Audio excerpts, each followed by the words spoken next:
Welcome to Sakshi education. 4 కేంద్రీయ విద్యాలయాలు అటు ఏపీకి ఇటు తెలంగాణకి ఇవ్వడం జరిగింది కేంద్ర ప్రభుత్వం. సో ఈ 4 కేంద్రీయ విద్యాలయాలు ఎక్కడెక్కడ ఉన్నాయనేటువంటి విషయం తెలుసుకోవాలనుకుంటున్నారా? మొదటగా చిత్తూరు జిల్లాలోని మునగసముద్రం ప్రాంతంలో కూడా నెలకొల్పబోతున్నారు. అండ్ రెండవది కుప్పంలోని బైరుగానిపల్లిలో ఏర్పాటు చేయనున్నారు కేంద్ర ప్రభుత్వం. అండ్ శ్రీకాకుళంలోని పలాసలో ఏర్పాటు చేయనున్నారు. అండ్ అమరావతి ప్రాంతంలో ఏర్పాటు చేయనున్నారు. సో ఏపీ ప్రాంతానికి సంబంధించి ఈ 4 ప్రాంతాల్లో కేంద్ర ప్రభుత్వం కేంద్రీయ విద్యాలయాలను నెలకొల్పబోతోందన్నమాట. సో తెలంగాణకు సంబంధించి కూడా 4 ప్రాంతాలకు కేటాయింపులు చేశారు ఈ కేంద్రీయ విద్యాలయాలకు సంబంధించి. ఏ ప్రాంతాలంటే భద్రాద్రి కొత్తగూడెం జిల్లా ప్రాంతానికి శాంక్షన్ చేశారు.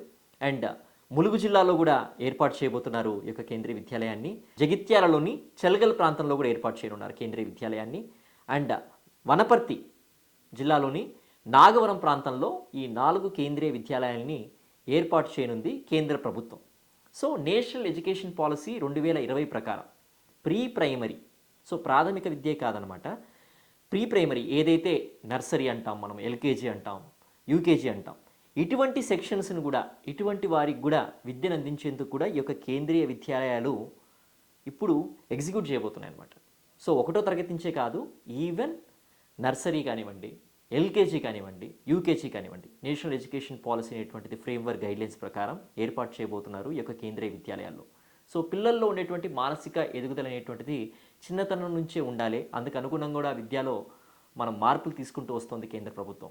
సో ఈ యొక్క జిల్లా ప్రాంతంలో ఉండేవాళ్ళు, దగ్గర ప్రాంతంలో ఉండేవాళ్ళు వీళ్ళు ఎప్పటికప్పుడు కేంద్రీయ విద్యాలయ వెబ్సైట్స్ని సందర్శించి ఎప్పుడైతే ఈ యొక్క అకాడమిక్ అనేటువంటిది స్టార్ట్ అవుతుందో, ఆపరేషన్స్ అనేటువంటి స్టార్ట్ అవుతాయో వెళ్ళి అప్పుడు అడ్మిషన్స్ పొందేటువంటి అవకాశం ఉంటుంది. ఇంకా కన్స్ట్రక్షన్ ప్రాసెస్ అనేటువంటిది జరగాల్సిన అవసరం ఉంది. శాంక్షన్ చేశారు కాబట్టి నిదానంగా ఈ యొక్క ప్రాంతాల్లో విద్య అనేటువంటిది కేంద్ర ప్రభుత్వ ఆధ్వర్యంలో, కేంద్ర ప్రభుత్వ సహకారంతో కూడా మరింత ఉన్నత స్థితి చేరేటువంటి అవకాశం ఉంటుందన్నమాట. సో దీనికి సంబంధించి కొన్ని వేల కోట్ల రూపాయలని ఖర్చు పెడుతోంది కేంద్ర ప్రభుత్వం.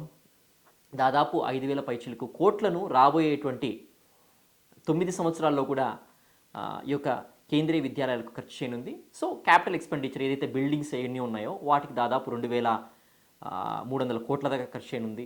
అండ్ ఆపరేషన్ ఎక్స్పెన్సెస్ అంటూ ఉంటాం, నిర్వహణ వ్యయం సంబంధించి కూడా వాటికి దాదాపు 3,000 కోట్ల పైచీలు కూడా ఈ యొక్క కేంద్రీయ విద్యాలయాలకు ఖర్చు చేయనుంది కేంద్ర ప్రభుత్వం.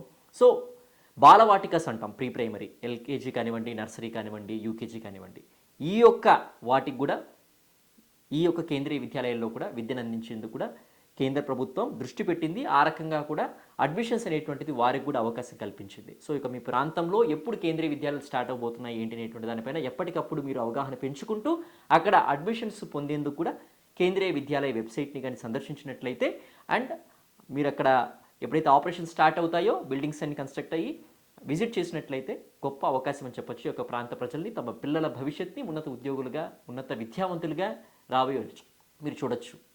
And this is Ishwar for Sakshi Education.